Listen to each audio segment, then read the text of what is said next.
The day of the Passover supper had come.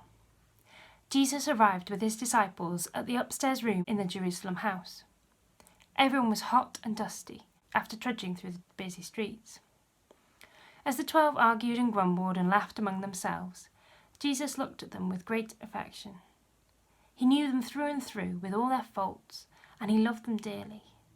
He knew that even now Judas was looking for an opportunity to betray him to his enemies, but Jesus still loved him. The disciples were looking around, anxious, because there was no servant to wash their feet. The least important servant in a household had the job of washing the dust and sweat from the feet of guests who had walked through dusty roads in open sandals.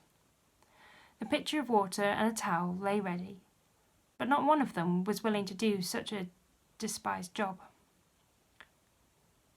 Then Jesus stood up, poured some water into a basin, and picked up the towel himself. He went from one disciple to the next, washing their feet in turn. They felt very ashamed.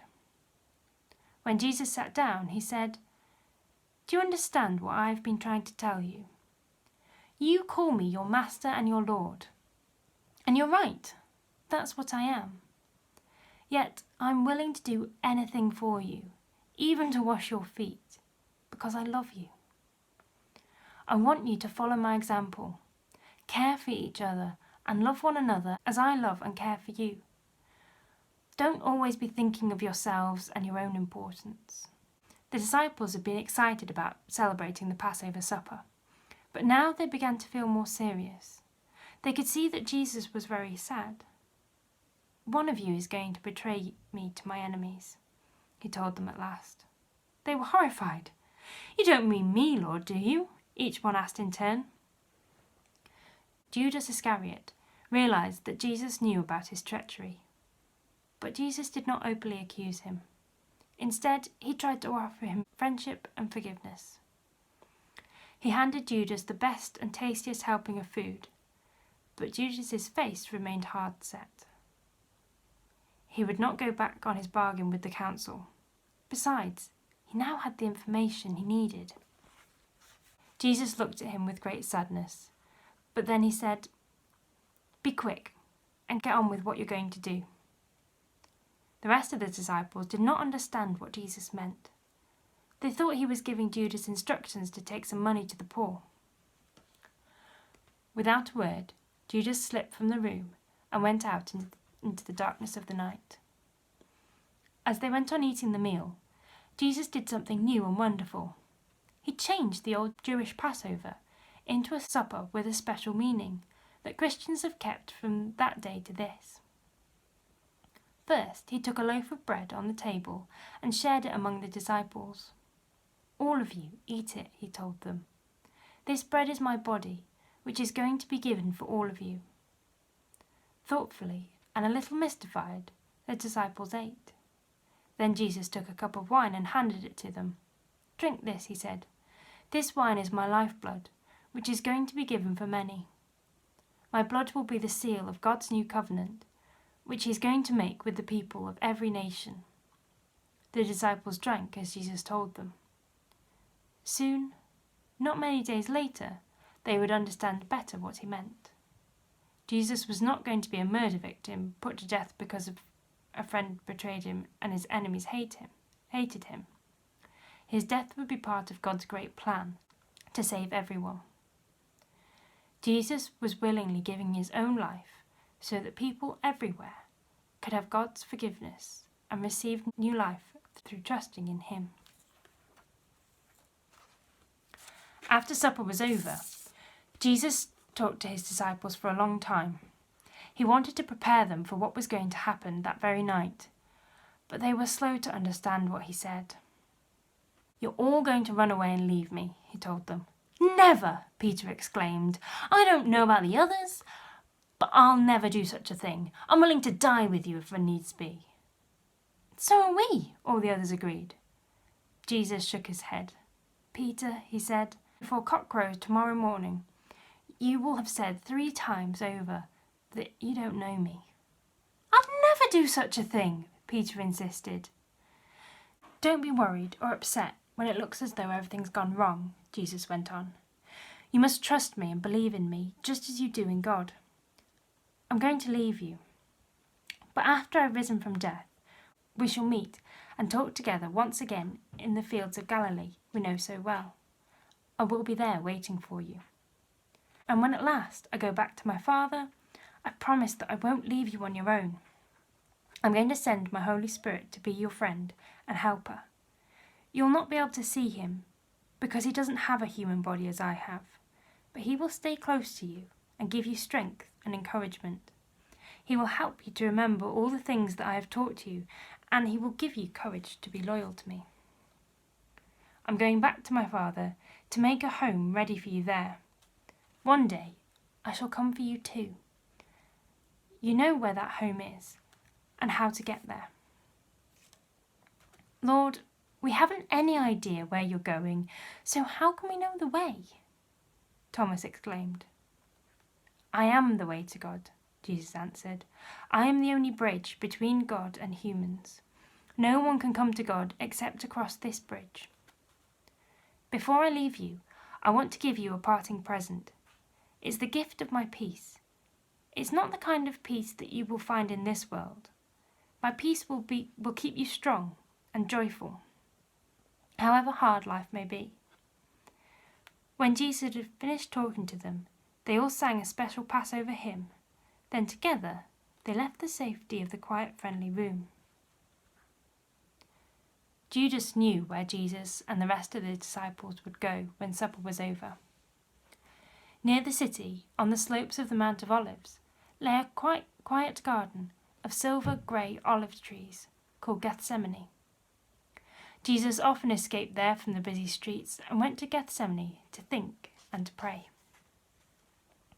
That night they crossed the brook and went into the garden. Peter, James and John walked close to Jesus. Don't go, he whispered to them. Stay close and keep me company. My heart is nearly breaking with sorrow and sadness. Soon Jesus went a little way from them to pray.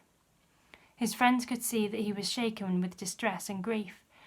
Please, Father, he prayed, with deep earnest, don't let me go through terrible suffering that lies ahead. Rescue me from it, if it is possible. But above all, I want to do what pleases you, not what I want. In spite of Jesus' need for them, the three friends were so tired that they fell asleep. Twice Jesus gently woke them up, but when he began to pray again, they dozed off once more. Couldn't you stay awake with me for even an hour? Jesus asked them sadly. But now you must wake up. I'm going to be taken prisoner. Look, here comes the one who has betrayed me to my enemies. The startled disciples rubbed their bleary eyes. Now they could make out the dancing light of lanterns weaving through the olive trees. The dull gleam of metal told them that an armed guard was on its way. As the procession advanced with certain steps towards them, they recognized with horror and disbelief the familiar figure of Judas Iscariot at its head. See that you take the right man, Jesus whispered to the guards. He's the one I'll greet with a kiss. Judas walked straight towards Jesus. Hello, Master, he called out and hugged him. Judas, my friend, why are you here? Jesus asked sadly. Are you going to betray me with a kiss? But the armed guards, brandishing clubs and spears, rushed up and seized Jesus as if he was a dangerous criminal. Peter was furious. He pulled out a sword of his own and lashed out wildly, cutting off the ear of one of the high priest's servants. Put your sword away, Peter, Jesus said firmly. If I wished to go free, I could call on armies of angels to fight for me. But I'm ready to give up my life, according to God's plan. Then Jesus gently touched the wounded ear and made it whole. The bewildered and terrified disciples could bear no more. Their master and their leader was going to allow himself to be taken prisoner. That was the end of all their hopes. In their panic and despair, they took to their heels and ran. The armed band led their unresisting prisoner away. Jesus was led by his captors to the house of Caiaphas, the high priest. Although it was night time, the council decided to meet at once and put Jesus on trial. They must not risk the trouble from excitable Passover crowds. Meanwhile, Peter and John had come to their senses. They must follow and see where Jesus was being taken. They kept a safe distance, but when they arrived at Caiaphas' house, John, who knew some of the members of the household, walked straight into the courtyard. Peter waited outside. "May my friend come in too?" John asked the servant girl at the gate. "Yes," she said, but she stared hard at Peter as he came closer. "Aren't you a disciple of that man?" she inquired, jerking her thumb towards the room leading off the courtyard where Jesus stood facing his accusers. "No, I'm not," Peter said indignantly. He thought of his rash attack at the high priest's servant and wondered if the story had got around already. He felt suddenly cold and made his way to warm his hands at the brazier of glowing charcoal that stood in the middle of the courtyard. A man nearby peered at him. "You're one of that lot," he declared. "I don't even know the man," Peter insisted. All the while, a continuous low murmur of voices from the courtroom reached their ears. In one corner of the courtyard, a group of servants whispered together and stared at Peter. One of them said out loud, "Whatever he says, he's a follower of the prisoner. Anyone can tell he comes from Galilee. Listen to his northern accent." Peter lost his temper and swore.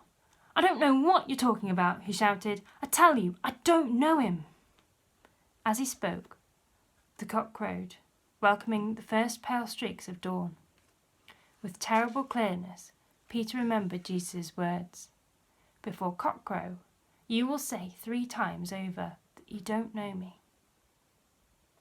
Peter looked across at the strong, quiet figure of Jesus, facing his interrogators alone. Jesus gazed back with great understanding and love. It was more than Peter could bear. He had failed the person he loved and trusted the most. He rushed out of the courtyard, crying bitterly. So now we're going to make something for our gardens to represent what has happened today. Our first story was about Jesus washing the disciples' feet.